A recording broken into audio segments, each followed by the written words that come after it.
Ассалаумағалейкум. Қалдарыңыз қалай? Аман есенсіздер ме? Жағдайларыңыз қалай болып жатыр? Бүгін 16-сы четверг. Бүгін енді кешкісін ауылда тұрғаннан кейін мал ұстаймыз ғой. Мал ұстағаннан кейін малдың жақсысын ұстағымызға келеді. Жаңағыдей оның кейбір кезде саны бар, сапасы жоқ малдар болады. Келіп алам деушілер де келіп қарайды, мысалға. Бұрын сондай болатын. Мыналарың немене деп.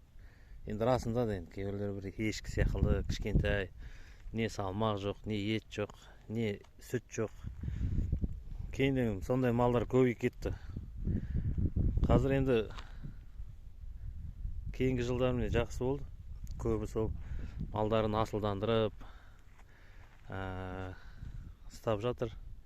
Біреулер сүт бағытына, біреулер ет бағытына. Содан кеше бір бауырым бұзау әкелді. Ет бағытында Әулиекөл деген. Әулиекөлский порода. Қостанайдың Әулиекөлінікі. Енді ол бұрын енді біздің көрші ауылдан бір кісілер әкеп ұстаған, содан тұқымы тарап, содан енді міне елдер алып жатыр. Содан кеше бауырым әкелді. Соны көрсетейін сіздерге. Содан кейін кейбір комментарияға жазып жіберіпті, омартаң не болып жатыр деп. Омартаң бүгін күн жақсы екен, сәтті күн. Омартаны да көрсетіп өтейін. Әулиекөл бұзауы.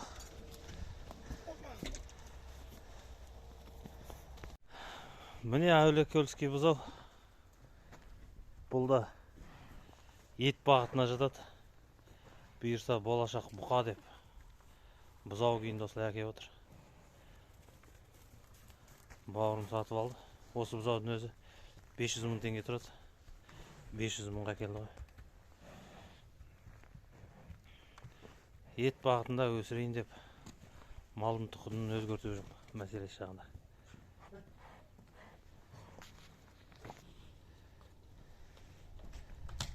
Бұйырса тұқымың тарыдай шашылсын енді.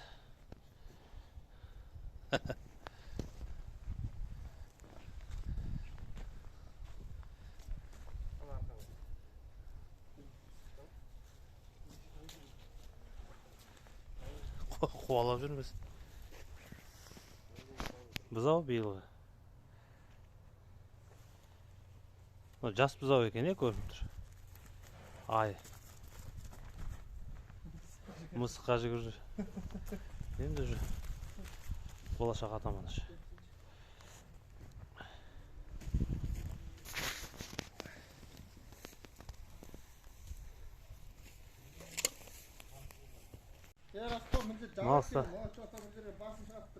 Мал ұстағаннан кейін осылайынан тұқымын өзгертіп, енді адам өзі таңдайды ғой.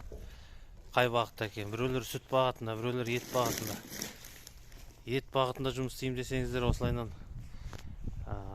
племенной ет бағытына қарай бұқасын ауыстырып, тұқымын өзгертсеңіздер, ет жақсы болады. Енді кейбіреулер сүт бағытында дейді, енді оны адам таңдауы өзінде. Біз мына жақта ет бағытында жұмыс істеп жатқан жайымыз бар енді. Бізге ет керек. Мынау осындай бұқа енді.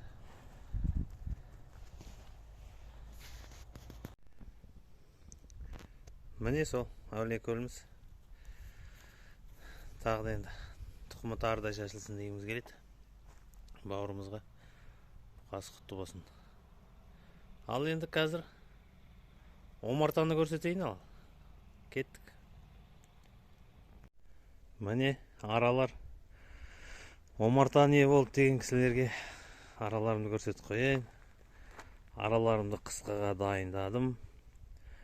Қазір бәрін жауып, не тесіктерін. Литоктар. Енді литок деген қазақша айтайықшы. Ара тесіктерін бәрін жауып, бір-екі Екі-үш ара, бір-екі ара сиятындай қана тесік мына жерден қуыс қалтырдым.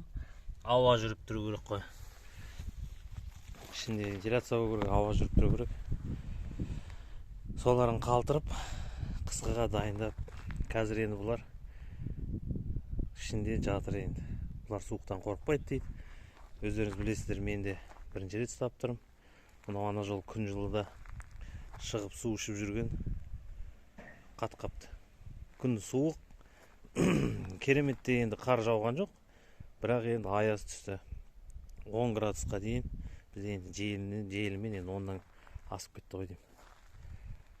Сондай, мұны қат қапты енді. Мына судың ішіне әдейі осылай трәпкі саламыз. Ана ара ішіне түсіп кетсе батып кетеді өшін. Сонда трәпкімен қонып, осы трәпкіден су ішіп жүреді. Ара деген кәдімгідей сиыр мал құсап су ішеді екен енді. Су обязательно керек екен. Сондай, бұлардың бәрін енді ішін реттейтіні бар, түсіре алмадым енді. Өзімді бірінші рет үйреніп жатқаннан кейін оны несіне түсірем. Содан кейін іштеріндегісін бәрін реттеп, сұрастырып қойып қойдым. Енді бүгін күн жылы арнайы сіздерге арнап қалай қыстап жатқанын ақырында көрсетуге болады.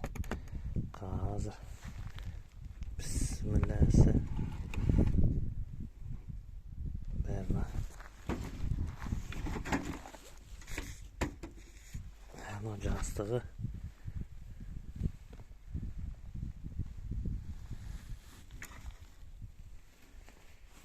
көрейік не баштыр. Бүгін күн жылы енді ақырындап шетінен ашуға болады. Материалы бар. Сіздер көріне ме, көрмей ме? Ана қуыста отыр. Бал.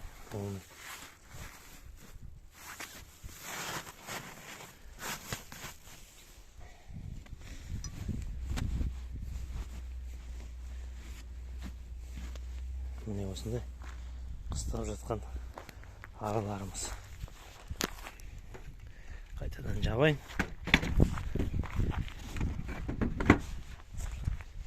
Жауып қойдым. Мынаны енді крышкаларын кірпішпен бастырып қоямыз. Жел соғып ұшып кетпесін деп. Енді бұрыннан істеп келе жатқан енді біздің өңірде ара жоқ. Биыл бірінші рет осы аралар қыстайын деп тұр біздің жақта. Енді далаға қыста, енді керемет омарташылар далаға қыстатып жатады. Кейбіреулері неге погребқа түсіріп сөйтіп жатады. Енді мен де бұны қазір әмден бұлар қысқаға кірген кезде бұларды кіргізіп қоям. Далаға қыстатпаймын енді. Далаға бізде суық, енді қалай бірінші рет болғаннан кейін кішкене қыстатпай қояйын деп тұрмын. Солай енді көктемде көреміз. Бұйырса аман есен қыстап шықса енді менен керекті нәрселерін жасап қойдым. Қалай болатынын енді көреміз. Қазір бір-екеу слабый болды. Оларды қостым. Ішінде не бар екен? Міне жүр. Мына тәубе, мында бір шүкір. Бәрі отыр міне ортада.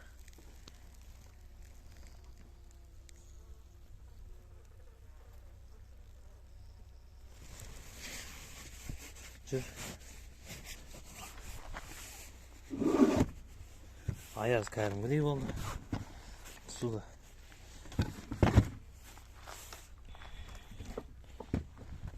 Мұзды көрдіңіздер, мынадан мұзданақ белгілі. Сынаты мұз емес. Мұзданақ белгілі қатты болған. Бүгін күн жақсы енді. Омыртамыз осылай. Көктемде біраз бал жинап үлгердік. Ағайын туыстарға үлестірдік. Дәмауыз тисіңдер деп, қазақтың ырымы бар емес пе? Дәмауыз тисіңдер деп үлестіріп. жазда бұларда да не болады екен ғой. Енді гүл болса болды, бал бола береді деп ойлаймыз ғой. Үйтсек ондай емес екен. Гүл де өзіне қолайлы уақыт іздейді екен, шырынын бөлу үшін.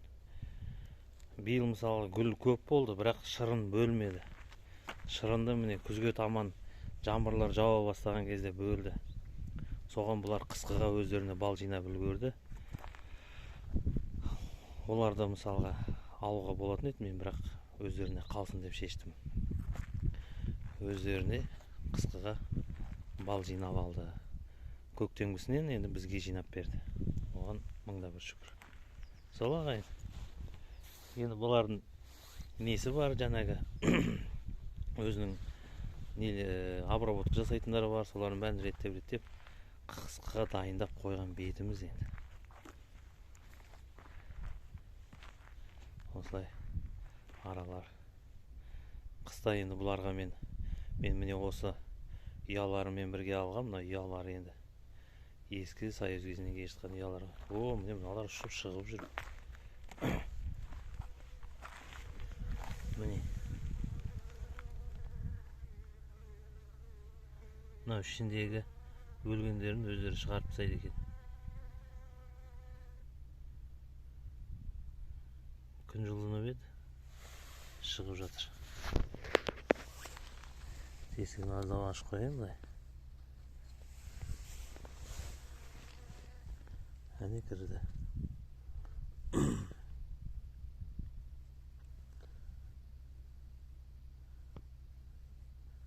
Кіре бер, тонасын.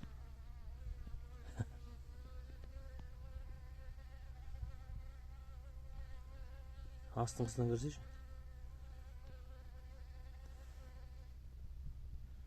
Үстінен көрем деп қоймайды, үстін ашып берейінші.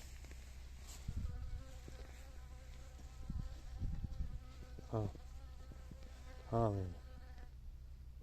енді әне кірді.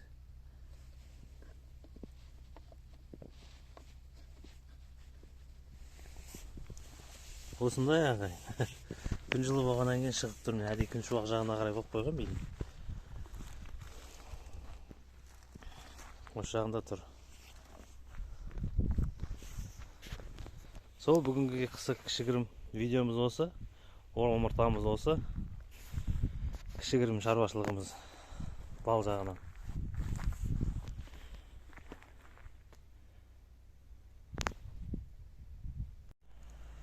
Бұны енді жиі видеоға түсіргенге неге десеңіздер, бұны мен де көп білмеймін.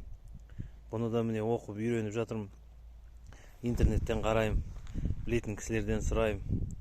Сонымен амалдап реттеп жатқан бетім. Енді Алла қаласа бұл туралы қыстан аман есен шықса, енді көктемнен бастап дұрыстап видеоға сала бастаймын. Өзім үйренгендерімді, көргендерімді сіздерге көрсете бастаймын. Негізі жақсы нәрсе. Егер де үйде бал жейтіндеріңіз болса, өздеріңіздің табиғи бал жегенге не жетсін. Бұл үйде бал болса, варенье жемейді екенбіз айтыр. Қант жемейді екенбіз. Варенье жемейді екенбіз, соғын құтырмайды. Таза табиғи балмен. Сол көктемнен бастап, Алла қаласа, қыстан аман есен шықса, сіздерге көрсетіп түсіріп отырам. Қалай болған, егер де қызықты болса. Енді мал мен сиыр қоймен ғана шектелмей, енді бәрін ұстап көру керек. Балды да бір жағынан ұстап көрейік деген ниеттеміз. Бұларды сол кіргізбей тұрғанында сол әбден бұлар жаңағыдай қысқыға бұлар ұйықтамайды, бірақ шар жасап өздері бір-бірін жылтып сондай состоянияға кіру керек. Жаңағыдай кіріп шығу деген болмау керек. Сол кезде бірақ кіргізем. Қазір енді оны кіргізсең жылы болып кетсе, бұлар ұшып шығады. Солай болмайды. Содан әбден қар жауғанша осы жерде тұрады енді. Мына суларын алып тастаймын. Бұйырса ары қарай қысқыға кіргізіп аламын. Сіздерде күн қалай болды? Бізде енді күннің беті бері қарап келеді, күн жылып. әдемі күн шуақтанып жақсы болып келесіздер. Сол ағайын. Бүгінгі кішігірім видеом осы. Омарта туралы. Мал ұстаймын дегендерге мал ұстаңыздар, қызылқасқа ұстаңыздар. Жаңағы Әулиекөл дегенімізде біздің жақта олдай сол бірінші кеп тұр. Көрші маңайларда, көрші ауылдарда бар, енді біздің ауылға бірінші кеп тұрған Әулиекөліміз осы. Сол. Ал енді видеоны сатыр келіп лайк басып қойыңыздар. Қызықты видеоларда кездескенше аман сау болайық ағайын.